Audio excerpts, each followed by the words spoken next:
বিসমিল্লাহি আলহামদুলিল্লাহ ওয়াসসালাতু ওয়াসসালামু রাসূলিল্লাহ সাল্লাল্লাহু আলাইহি সাল্লাম। বন্ধুগণ, যদি আপনি একজন কবিরাজ হন, যদি আপনি একজন বুদ্ধিমান ব্যক্তি হন, তাহলে প্রথমে ইউটিউব চ্যানেলে যখন আপনি সার্চ করবেন কবিরাজের কিতাব, তখন বারবার আপনি ভিডিও দেখবেন, অন্যান্য ভিডিও দেখবেন, দেখে সঠিককে আপনি বেছে নেবেন। মনে রাখবেন যে আমি রফিকুল ইসলাম, এই কিতাবগুলো একমাত্র আপনি আমার কাছে পাবেন, চট্টগ্রামে পাবেন, সরাসরি চট্টগ্রাম বদ্দারহাট।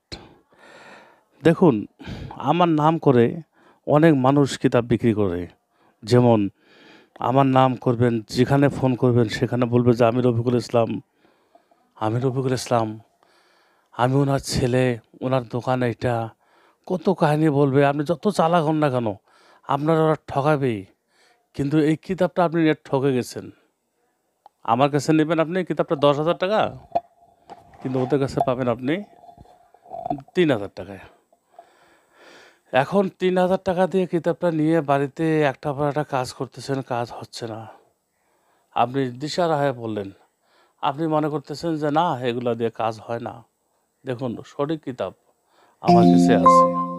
এই কিতাবের সাথে চান্ডালে হার, কাগজ, কালি, কলম, ভূষপত্র সব ফ্রি আছে। আপনি যখন আমার কাছ থেকে একটা কিতাব নেবেন, আমি তখন কুরিয়ার সার্ভিস বিলটা আপনাকে ফ্রি দেবো। একটা কিতাব পাঠাইতে 400 টাকার উপরে লাগে। 400 টাকার উপরে কেন লাগে? এক বস্তা যদি চাল পাঠানো হয় 100 টাকা লাগে। একটা কিতাব পাঠাইতে 400 টাকার উপরে লাগে। একটা মোবাইল যদি কাউকে পাঠান, তা সেটাও 300 টাকার উপরে লাগে। কিন্তু আপনি আমার কাছ থেকে কিতাব নেওয়ার পর বাড়িতে যাবেন, আমি কিতাবটা জাগ্রত করে দেবো। জাগ্রত করে দেওয়ার পর কিতাবটা কাজ শুরু করবেন। তারপর আমি এজাজত দেবো। দেওয়ার পর যে এই কিতাব নিয়ে যদি আপনার কোনোভাবে কোনো কাজ না হয়, তখন আমি আপনাকে গুরুমন্ত্র সাধন করতে বলবো। গুরুমন্ত্র অমাবস্যা থেকে পূর্ণিমা পর্যন্ত সাধন করতে হবে। সাধন করার পর আপনার কিতাবটা খুব কাজ করা শুরু করবে। তারপর যদি এই কিতাবটা মনে করুন আপনার কাছে কঠিন মনে হচ্ছে যে না, আমি আসলে পারবো না, তখন আপনি আমার বাড়ি চলে আসবেন। আমার বাড়িতে আসবেন, অথবা ঢাকার ঠিকানা আছে, ঢাকায় চলে আসবেন। যেমন চট্টগ্রামে একটা ঠিকানা আছে, ওখানে চলে আসবেন। তবে আমি সব সময় থাকি না, আমাকে ফোন করে আসতে হবে। এসে আপনি আমার কাছে সব কিছু কিতাবটা সম্পর্কে বুঝায় নেবেন, শেখায় নেবেন। আমাকে কোনো টাকা পয়সা দিতে হবে না। আমি কবিরাজ। দেখুন, ওস্তাদ আছে বাপের থেকে বড়।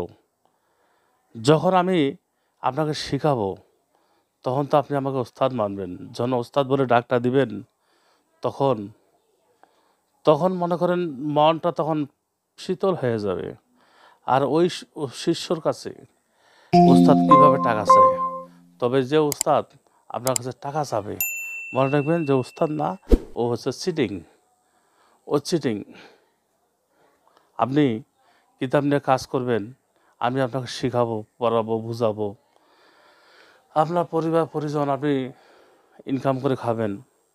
আমার জন্য তো দোয়া করার দরকার নেই, কিন্তু অটোমেটিক দোয়া এটা আমার অ্যাকাউন্টে, আমার আমলনামায় জমা হয়ে যাবে। আল্লাহ রাব্বুল আলামিন জমা করে দিবে। দেখুন, আমরা যখন কাউকে জিজ্ঞাসা করি ভাই কেমন আছেন, বললে ভাই আপনি যেমন দোয়া করছেন, কিন্তু না, দোয়া তো আমরা কি করার জন্য করি না। আচ্ছা, আপনি ভিডিওটা দেখতেছেন, আপনি কি বলতে পারবেন যে আপনি কারোর জন্য দোয়া করেন?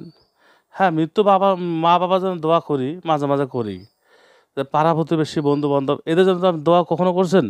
করেন নাই। কিন্তু যখন আপনি তার প্রতি সন্তুষ্ট হবেন, সেটা অটোমেটিক দোয়া এটা তার আমলনামায় চলে যাবে। আমলনামায় চলে যাবে। আমরা আগে যে ভিক্ষা দিতাম, সে যারা ভিক্ষুকরা আসা কী করতো, আর বিভিন্ন দোয়া পড়তো, সূরা পড়তো, ভিক্ষা দেওয়ার পর সে হাত তুলে দোয়া করতো, চলে যেত। কিন্তু বর্তমান ভিক্ষা যারা আসে ভাই, তাড়াতাড়ি দেন। মোবাইলে কথা বলতেছি, দেন আগে ভিক্ষা দেন, আগে ভিক্ষা দেন। মানে পাওনাদারও এইভাবে চাপ দেয় না, এইভাবে ওরা চাপ দিয়ে ভিক্ষা নিয়ে যায়, কিন্তু দোয়া করে না। তারপরেও আল্লাহ রাব্বুল আলামিন আপনার আমলনামায় দোয়া কবুল লিখে রাখবেন। বন্ধুগণ, আজকে পর্যন্ত ভালো থাকবেন।